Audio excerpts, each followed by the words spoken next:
Assalamualaikum warahmatullahi wabarakatuh.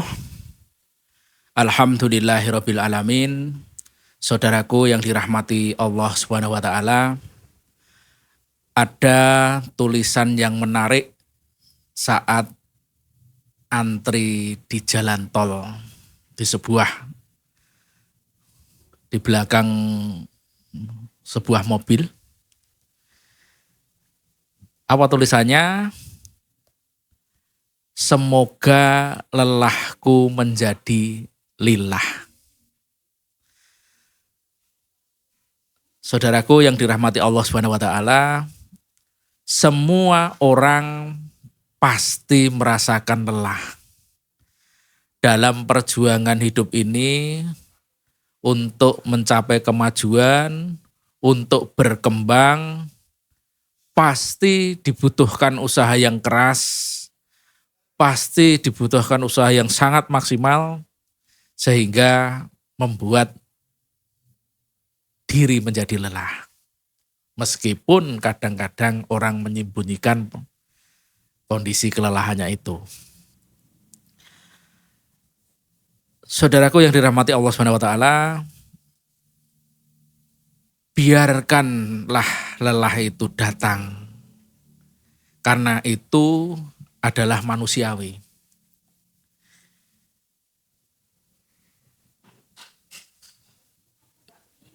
Lelah untuk kebaikan bukanlah menjadi masalah bagi kita. Seorang lelaki bekerja keras, mencukupi kebutuhan keluarganya, anaknya, istrinya, lelah, tetapi itu tidak masalah. Seorang wanita mengurus rumah tangganya, mengurus anak, mengurus harta yang harus dikelola, mungkin lelah, tetapi itu pun tidak jadi masalah. Yang terpenting bagi kita adalah bagaimana agar lelah kita menjadi lillah seperti tulisan di belakang truk tadi. Bagaimana caranya? Yang pertama, kita mesti meniatkan apa yang kita kerjakan itu karena Allah. Ikhlas karena Allah. Sehingga betul-betul dipasrahkan kepada Allah setiap akan melakukan aktivitas apapun, setiap akan melakukan pekerjaan apapun. Begitu juga ketika sudah bekerja, ketika ada panggilan dari Allah, ya tentu kita juga harus segera menunaikan panggilan Allah itu tadi.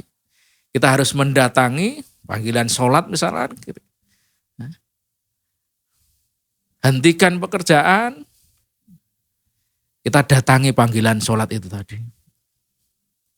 Kita datangi panggilan Allah. Supaya apa? Supaya apa yang kita kerjakan mendapatkan ridho Allah Subhanahu wa taala. Yang kedua,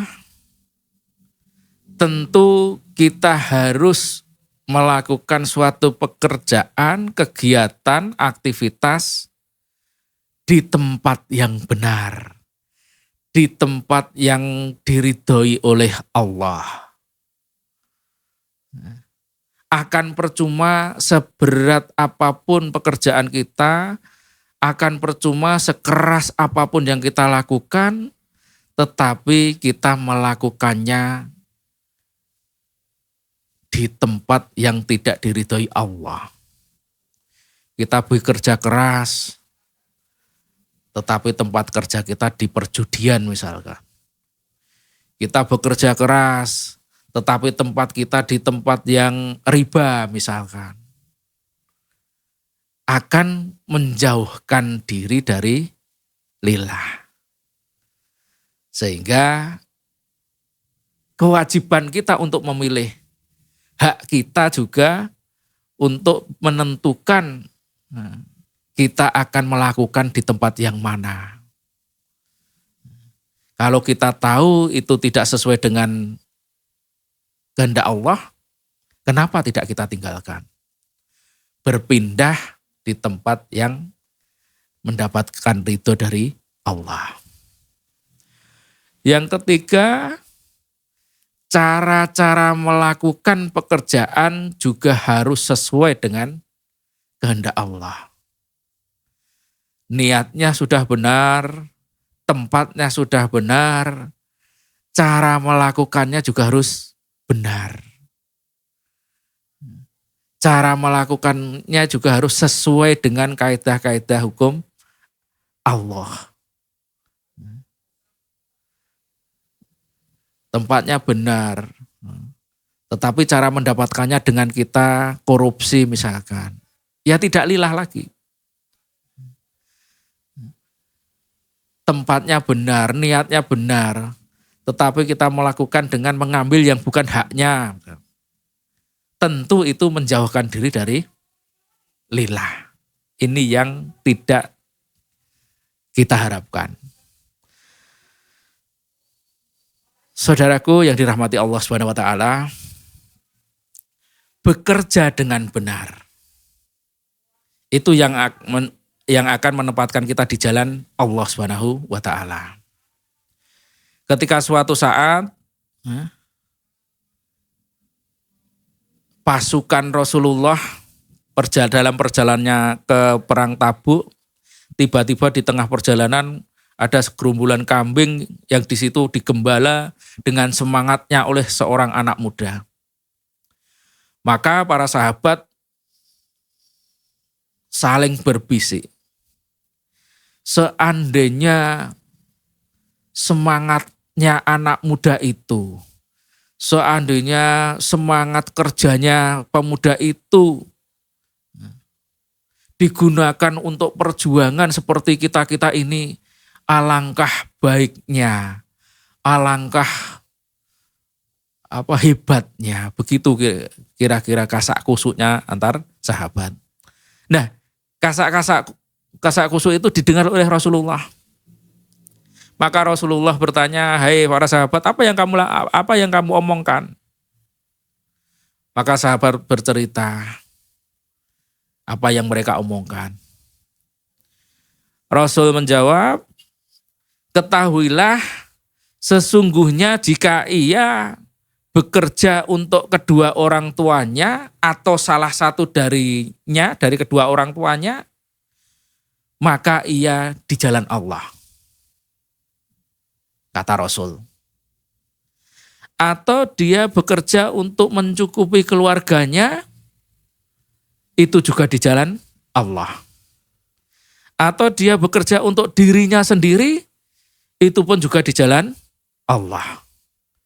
Saudaraku yang dirahmati Allah Subhanahu wa taala, bekerja keras untuk berbakti kepada orang tua, agar orang tua tidak kelantar, agar orang tua mendapatkan kehidupan yang nyaman. Kita perjuangkan sebagai anak memperjuangkan, kata Rasul, itu sudah di jalan Allah. Ketika seseorang bekerja dengan semangat untuk mencukupi keluarganya, agar ekonominya baik, sehingga ibadahnya tidak terganggu, itu pun juga di jalan Allah.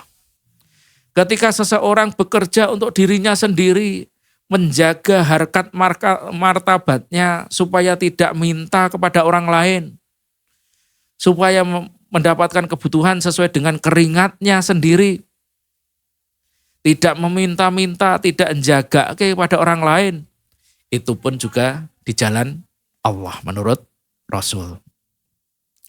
Sehingga bekerja keras pun asalkan niatnya baik, tempatnya baik, cara-caranya baik, itulah yang menjadi lillah. Mendidik anak, saudaraku yang dirahmati Allah Subhanahu wa taala, sesuatu yang sangat membuat lelah, melelahkan.